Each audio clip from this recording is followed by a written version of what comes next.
alegremente por aqui. Tudo bem com vocês?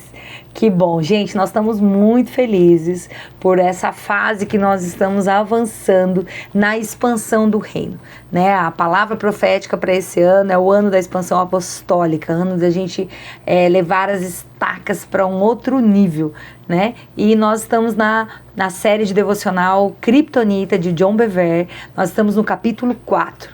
Então, já sabe, se inscreve no canal, coloca um joinha, curte o vídeo, compartilha, manda essa mensagem, se inscreve lá no nosso Instagram, compartilha lá nas tuas redes sociais, no Facebook, olha no Spotify, o nosso audiobook. Nós estamos com o canal Alegremente lá, com audiobooks incríveis, e é muito importante que você faça parte dessa expansão do reino. É muito importante que você esteja nessa jornada de propagação do reino junto comigo, tá bom? Capítulo 4 do Kryptonita vai falar sobre a Kryptonita contagiosa. Isso mesmo, ela é muito contagiosa, ela é muito perigosa. E é muito interessante que nós vemos que, nós falamos no capítulo anterior, sobre o caso lá de Acã. Lembra de Acã? Que Acã tomou o despojo quando o povo com Josué lutou contra Jericó. E Acã guardou umas coisas que não foi obediente àquilo que Deus tinha dado como estratégia de guerra. E todo o povo sofreu com isso. É importante a gente entender que quando a gente fala da unidade do corpo, como corpo de Cristo, nós precisamos entender que o corpo é um só. Então, se algum membro do corpo sofre, tem dor, todo o corpo sente. Se algum membro tem vitórias, todo o corpo celebra essa vitória. Se as tuas costas recebem uma massagem, todo o corpo vibra com essa parte que é honrada e que está sentindo prazer.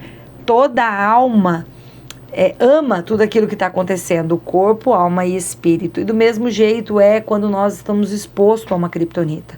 Quando uma pessoa contagia, todo o corpo vai sofrer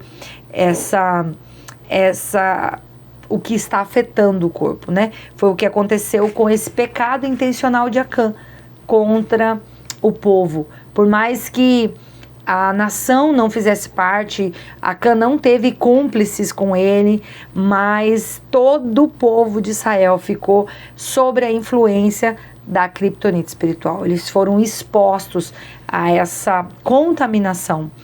E essa raiz de conduta que estava influenciando de dentro para fora, porque estava dentro do corpo, fez com que não só o indivíduo, porque Acã teve consequências individuais, mas a consequência da coletividade, aquilo que afetou todo o povo de Deus. Quando Paulo fala e traz referência sobre as pessoas que estavam da igreja de Corinto, que estavam tomando a Santa Ceia, sem se preocupar com o outro, que ele fala, examine-se, pois, a si mesmo, porque ele fala lá em 1 Coríntios 11, 21, do 29 ao 30, porque cada um come sua própria comida, sem esperar pelos outros, enquanto uns ficam com fome, outros se embriagam. Ele estava colocando essa conduta que estava errada e que eles tinham consciência disso. Paulo discute que o pecado de um ali trazia consequência para todos. É muito interessante que a gente entende quando Paulo fala lá em Coríntios, para a igreja de Corinto, ele vai falar o pecado de cada um, que está lá no versículo 21. Mas a consequência final é que muitos estão fracos, doentes e morrendo prematuramente, que está no versículo 30. Vários que estão vivendo ou desobedecendo intencionalmente as instruções divinas estavam trazendo vivências de consequências de um julgamento da desobediência, muitas vezes de um só homem. Muitas pessoas estavam sofrendo as consequências de uma pessoa que estava violando a lei espiritual, né? Indo contra as instruções divinas. A gente precisa pensar sobre isso. Pensar na estrutura do corpo, pensar no contexto de sermos corpo. Porque se nós olharmos para a nossa realidade hoje, nós vamos ver que Paulo vai fazer casos semelhantes. Lá em 1 Coríntios 5:1 ele fala: por toda parte se ouve que há imoralidade entre vocês. Paulo ali vai abordar um tipo de pecado, de imoralidade, onde um filho de Deus, um irmão em Cristo, um membro do corpo estava vivendo um tipo de pecado sexual intencional. Ou seja, ele estava fazendo com consciência de que era pecado e trazendo uma maldição para todo o povo. A correção de Paulo não foi somente direcionada para aquele que era quem estava cometendo o pecado. Por quê? Porque a comunidade da igreja o reconhecia como um irmão e membro da igreja. O que Paulo estava trazendo? Ei, se vocês estão vendo, se a liderança não está abordando o pecado, se vocês estão fingindo que o pecado não existe, vocês estão olhando para o outro lado, vocês estão fingindo que nada está acontecendo, ei, vocês também vão sofrer as consequências disso. Isso vai afetar o corpo, porque vocês estão fingindo que nada está acontecendo. Não importa se é alguém de influência, se é um líder, se é alguém popular, não importa se é alguém que oferece um grande dízimo, isso não interessa. Por quê? Porque todos ficam influenciados a sofrer as consequências do julgamento por falta da desobediência, da instrução divina que Deus está nos dando. E é muito importante a gente olhar para isso, porque esse é o papel dos líderes, esse é o papel dos sacerdotes, mas esse é o papel meu e seu como membro do corpo. Nós precisamos olhar e a palavra diz, fala, ei, confronta seu irmão. Chama outro para confrontar junto com você, leva para diante da igreja, mas faz alguma coisa. Paulo é inflexível ao dizer para a igreja de Corinto que eles deveriam remover aquele homem.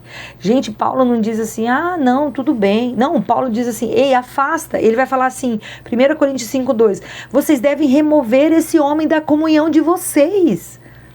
1 Coríntios 5:5 vai dizer, vocês devem expulsar esse homem. No 5:7 ele vai dizer, livrem-se do fermento velho, removendo essa pessoa má do meio de vocês, porque a criptonita é contagiosa, o pecado se espalha.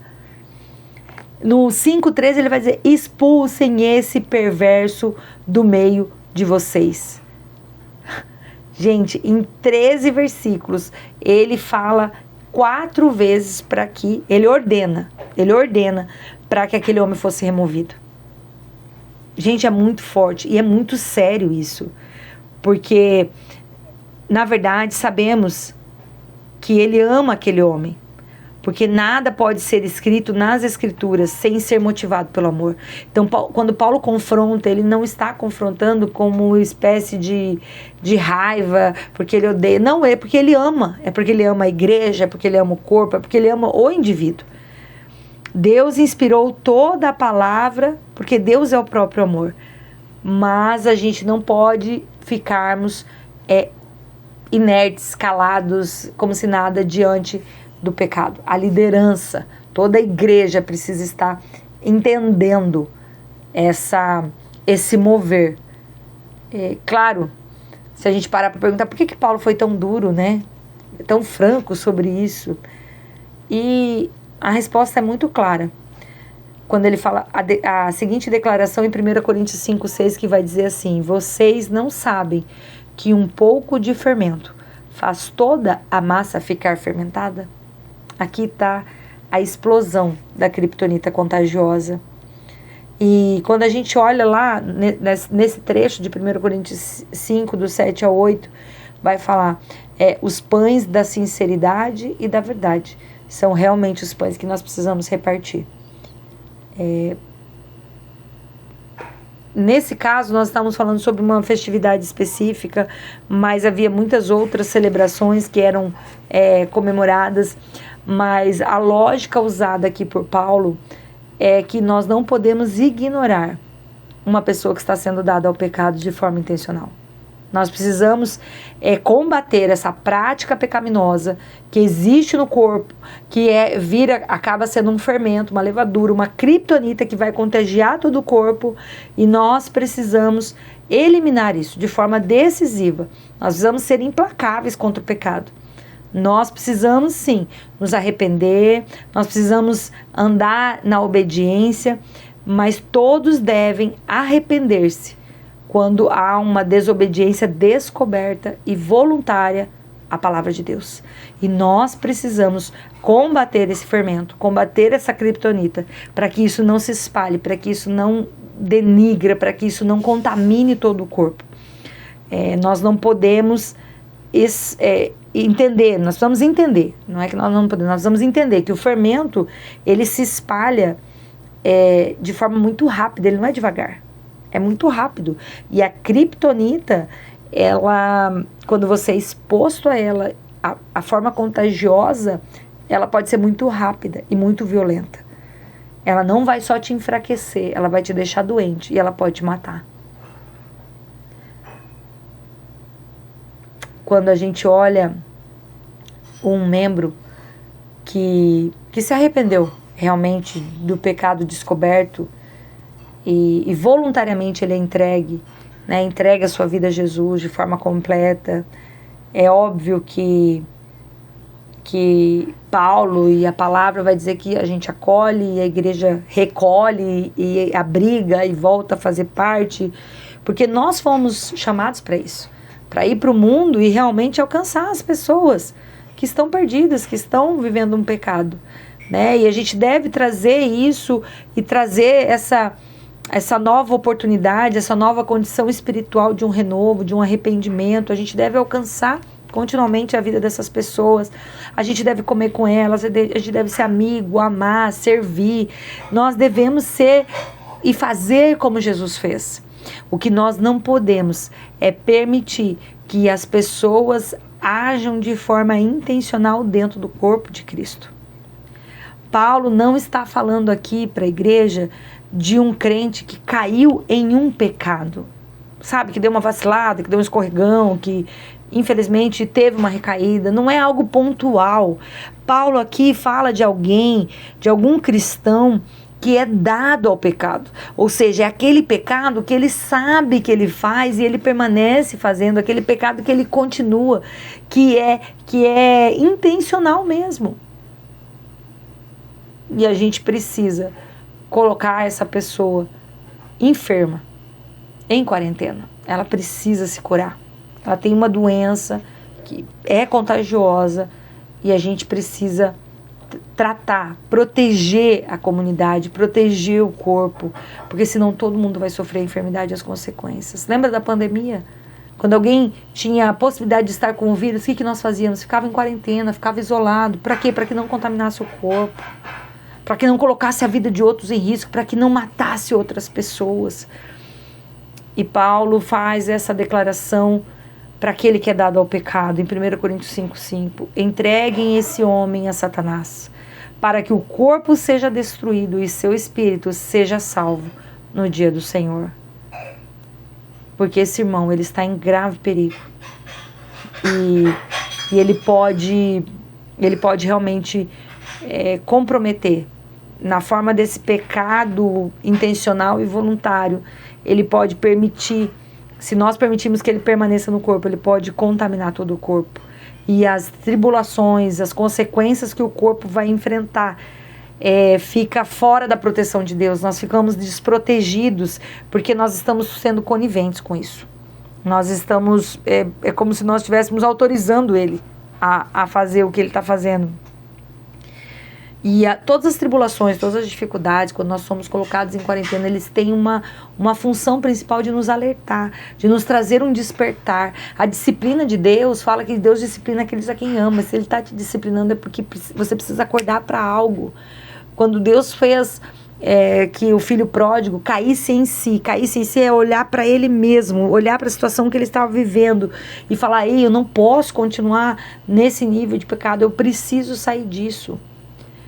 Por quê? Porque se o pai do filho pródigo tivesse aprovado e continuasse, por exemplo, enviando dinheiro, o filho jamais teria saído do estado de rebelião que ele estava. Ele precisou ser confrontado, ele precisou viver aquilo que era a realidade das escolhas.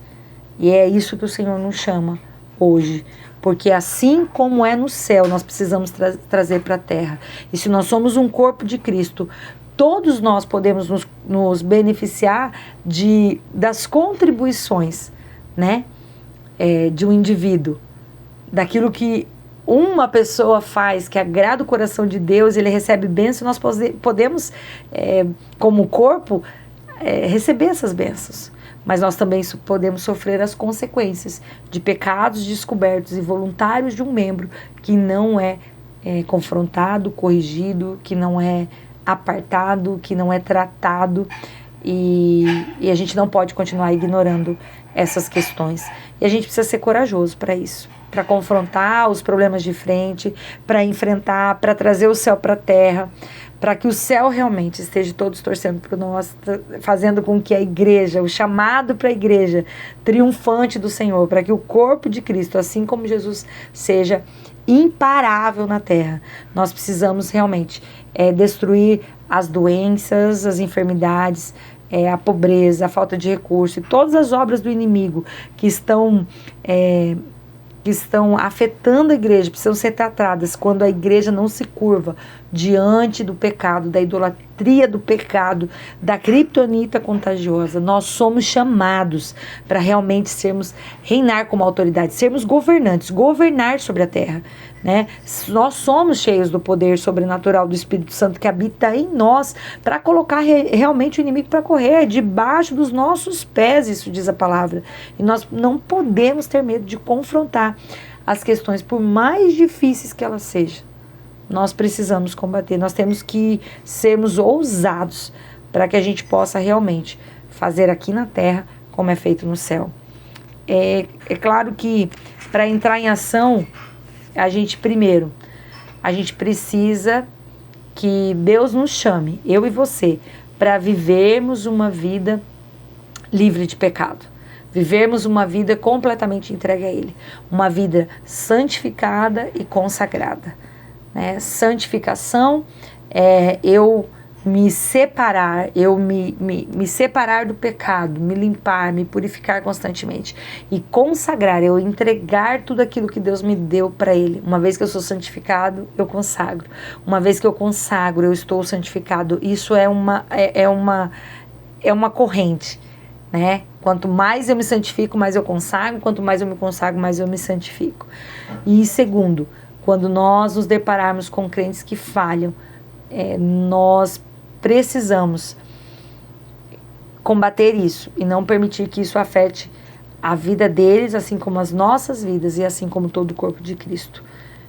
Eu preciso que hoje você separe um tempo para refletir sobre isso, sobre o corpo, sobre aquilo que você e eu estamos vivendo e sobre aquilo que nós estamos vendo ser vivido dentro da igreja, dentro da unidade do corpo. Porque o Senhor nos ama. E Ele nos quer mais que tudo. E Ele corrige aqueles a quem Ele ama, aqueles a quem Ele chama de filhos.